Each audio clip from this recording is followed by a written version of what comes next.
Hello मित्रांनो, तुम्ही आहात डेली विथ अथर्व या चॅनलवर अथर्व सोबत. आज आहे एकादशी. मी देवपूजा करून नाश्ता केला. होती खिचडी. मला दही खिचडी फार आवडते.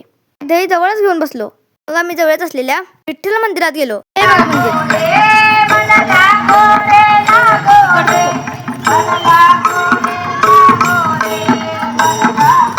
तिथे गेल्या गेल्या आम्हाला आरती मिळाली.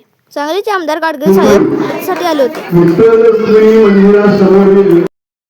आम्ही दर्शन घेतलं आणि जायला निघालो. रोज रिकाम असणारं मंदिर आज तर लोकांनी गजबजलंच होतं. मग आम्ही घरी जायला निघालो. घरी गेल्यावर मम्मीने कामावरून लंचसाठी साबुवडा बनवायला घेतला आणि मी अभ्यासाला बसलो. आणि राजकुमारा 2 चपात्याही गेल्या. नंतर आम्ही गरमागरम कुरकुरीत वडे खाल्ले. वडा खाऊन पप्पांच्या गार्डनमध्ये थोडं काम चालू होतं.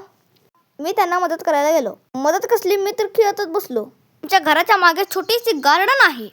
गार्डनमध्ये पप्पांनी वेगवेगळ्या प्रकारची धान्य भाजीपाला लावला आहे. संध्याकाळी 5:30 वाजता मम्मीने बनवला चहा. गरमागरम चहा घेऊन मी गेलो खेळायला. गेले वोकला. नंतर मम्मीने डिनरसाठी उपवासाचा भात आमटी बनवला आणि राजकुमारला चपात्या केल्या आणि आम्ही डिनर केलं. सोमवारी माझी टेस्ट होती म्हणून मी परत अभ्यासाला बसलो. तर मित्रांनो, हा व्हिडिओ मी स्वतः एडिट केला आहे. मी अजून शिकत आहे. यामध्ये काही माझं चुकलं असेल तर मला समजून घ्या. माझा व्हिडिओ आवडला असल्यास लाईक आणि सबस्क्राईब करा. तुम्ही माझ्या चॅनलला फॉलो करा. भेटूया पुढच्या व्हिडिओमध्ये. बाय.